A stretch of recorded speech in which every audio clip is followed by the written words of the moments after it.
आप सही भक्तों को राधे राधे। तो आज हम सही भक्तों के लिए इस वीडियो के माध्यम से, इस चैनल के माध्यम से एक ऐसा महाप्रयोग बताने वाले, यदि आपके घर परिवार में हमेशा उच्चाटन रहती है, तनाव रहता है, कुछ ना कुछ हानि नुकसान आपके घर में लगे रहते हैं, आपके घर में सुख शांति नहीं है, दिन प्रतिदिन झगड़े रहते हैं, तनाव रहते हैं, आपस में लड़ते मरते रहते हैं, बार बार रोग कष्ट बीमारी सहन करते रहते हैं, कभी कोई बीमार पड़ गया, कभी कोई बीमार पड़ गया, कोई भी वृद्धि आपके घर में नहीं हो पा रही, आप कर्जे से तंग हैं, धन से तंग हैं, कारोबार व्यापार को लेकर तंग हैं, नौकरी को लेकर तंग हैं, आपसी कलह को लेकर तंग हैं, कहीं से किसी प्रकार का कोई भी आपको रास्ता नहीं मिल रहा है, दिन प्रतिदिन आप इधर उधर भटकते रहते हैं, दर दर की ठोकरें खाते रहते हैं, अनेकों ज्योतिषियों के पास गए, अपनी समस्या बताई है, उसके समाधान हेतु आपने अनेकों प्रकार के उपाय भी पूछे, करे भी हैं, लेकिन फिर भी कोई भी लाभ आपको नहीं हुआ है। अनेकों भगत सियानों पर आप भटक रहे हैं, दर दर की ठोकरें खा रहे हैं, सारी जमा पूंजी इधर उधर से पैसा उठा उठा करके आप भगत सियानों पर लुटा रहे हैं, लेकिन आपका समाधान नहीं हो पा रहा है। घर में आपके सुख शांति नहीं है, हमेशा झंझट बने रहते हैं, समस्याएं एक के बाद एक बढ़ती चली जा रही है। तो ऐसे में आपको क्या करना है, इसके लिए बहुत ही एक सिंपल सा साधारण सा प्रयोग बताएंगे, जिसमें आपको कोई भी तंत्र मंत्र ओना टोटका नहीं करना है, कहीं भी आपको जाने की आवश्यकता नहीं है, किसी भी पूजा पाठ की आपको आवश्यकता नहीं है, कोई भी तंत्र मंत्र आपको नहीं करना है, किसी प्रकार का खर्चा आपको नहीं करना है। सर्वप्रथम आप ध्यान रखें, यदि आपके घर में उच्चाटन रहती है, तनाव रहता है, आपस में कलह रहते हैं, दिन प्रतिदिन लड़ते झगड़ते रहते हैं, तो उस घर में आप कितनी भी पूजा पाठ कर लें, कभी भी वह पूजा पाठ सफल नहीं हो सकती, क्योंकि पूजा पाठ हमेशा शुद्ध मन से की जाती है, शांत मन से की जाती है। जब दिन प्रतिदिन हमारे घर में झगड़े रहते हैं, तो उस घर में चाहे कितनी भी पूजा पाठ कर लो, किसी प्रकार का उस पूजा पाठ का आपको लाभ नहीं मिल पाएगा। और इसके साथ साथ जिस घर में झगड़े रहते हैं, तनाव रहते हैं, उस घर में हमेशा कंगाली छाई रहती है, कभी भी वृद्धि नहीं हो पाती, क्योंकि ऐसे घर में किसी भी देवी देवता का वास नहीं होता। माता लक्ष्मी भी उस घर से रूठ जाती है, उस घर से चली जाती है, जिसकी वजह से हमारे सारे कार्य बनने बंद हो जाते हैं, हम दिन प्रतिदिन कर्जे में डूबते चले जाते हैं, कोई भी कार्य हमारा पूर्ण नहीं हो पाता।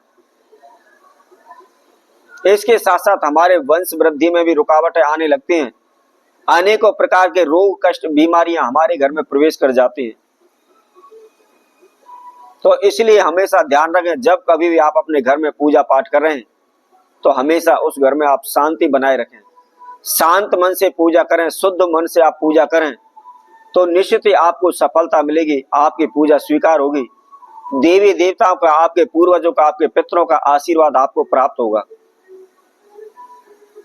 तो यदि आपके घर में सुख शांति नहीं बन पा रही, सुख चैन धन इत्यादि सब कुछ लुट चुका है, तो ऐसे में आपको क्या करना है। इससे पहले जिस किसी भक्त ने हमारे चैनल को अभी सब्सक्राइब नहीं किया है, वह सर्वप्रथम सब्सक्राइब करें, लाइक करें, कमेंट बॉक्स में जाकर के राधे राधे बस लिखें। तो आइए उस विधि को हम आपको बताते हैं। यदि आपके घर में दिन प्रतिदिन कलह रहता है, झगड़ा रहता है, कभी भी आपके घर में शांति नहीं रहती, तो ऐसे में आपको क्या करना है, सुबह के समय प्रतिदिन नहा धो करके घर में झाड़ू पोंछा करते समय,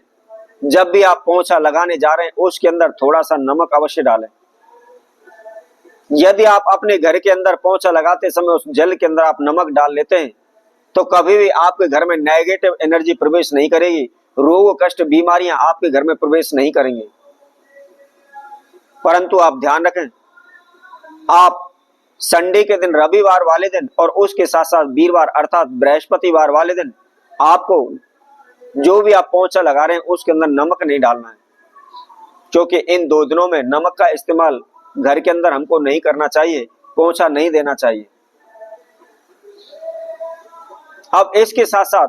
जब कभी भी आप सुबह अपने घर के मंदिर में पूजा करते समय घी का दीपक लगा रहे हैं, या संध्या के समय आप अपने घर में पूजा करते समय घी का दीपक लगा रहे हैं, तो आपको क्या करना है, केवल 2 साबुत लौंग लेनी है, अर्थात फूल वाली आपको लौंग लेनी है, और जोत के अंदर आप खड़ी कर करके आप उसके बाद उस दीपक को प्रज्वलित करें, घर के मंदिर में आप दीपक जलाएं। ऐसा करने से कभी भी आपसी कलह नहीं होगा, झगड़े नहीं होंगे, सदैव आपके घर में शांति बनी रहेगी। और जिस घर में शांति होगी उस घर में पूजा पाठ होगी, तो निश्चित ही पूजा पाठ सफल होगी। कभी भी हमारे जीवन में किसी प्रकार का हानि नुकसान नहीं होगा, किसी प्रकार की बाधा रुकावटें नहीं आएंगी। दिन प्रतिदिन हम उन्नति करने लगेंगे, हमारे धन में वृद्धि होती चली जाएगी। इसी तरह यदि आपके घर का संपूर्ण नाश हो चुका है, आप कर्जे में डूब चुके हैं, रोग कष्ट बीमारी इतनी बढ़ चुकी हैं कि डॉक्टर भी उन बीमारियों का पता नहीं लगा पा रहे, उनका इलाज नहीं करवा पा रहे हैं। अनेकों डॉक्टरों के पास आप जगह जगह पर जा जाकर के इलाज करा रहे हैं, परंतु डॉक्टरों को आपकी बीमारी का ही पता नहीं चल पा रहा है। तो ऐसे में आपको क्या करना है? आपने केवल एक बट वृक्ष का पत्ता लेना है और पत्ता लेकर के उसके ऊपर आपने कुमकुम या रोली के द्वारा एक स्वास्तिक बनाना है। उसके बाद थोड़े से अक्षत उसके ऊपर रखने हैं और थोड़ा सा आपने गुड़ रखना है। इन सभी संधाओं को रख करके अपने घर में जहां भी आपका पूजा रूम है उस मंदिर में आप उसको रख दें। सुबह के समय इस क्रिया को आपने करना है, इस उपाय को करना है और पूरे दिन उसको उस घर में आप रखा रहने दें। संध्या के समय हाथ जोड़ करके आप प्रार्थना करें कि हे प्रभु, मेरे जीवन में, मेरे घर में जिस प्रकार की जो भी समस्याएं बाधाएं आ रही हैं, आप उनको शीघ्र दूर करें। धन्य धान से, सुख समृद्धि से हमारे घर को परिपूर्ण करें। इस तरह प्रार्थना करने के बाद उस पत्ते को आप वहां से उठा करके कहीं भी आप जाकर के जहां भी कांटेदार वृक्ष हो उस वृक्ष की जड़ में आप उसको चढ़ा दें और चढ़ा करके आप अपने घर आ जाएं, पीछे मुड़कर ना देखें और आकर के थोड़ा सा गंगा जल लेकर के आप अपने पूरे घर में छिड़काव कर दें। यदि आप इस नियम को करते हैं तो कभी भी आपके घर में उच्चाटन नहीं होगी, तनाव नहीं होगा, सदैव सुख समृद्धि से आप भरपूर रहेंगे। तो इसी तरह हम आपसे भक्तों के लिए और नए उपाय के साथ, नई वीडियो के साथ आप सभी के साथ उपस्थित होंगे। तब तक के लिए सभी भक्तों को राधे राधे।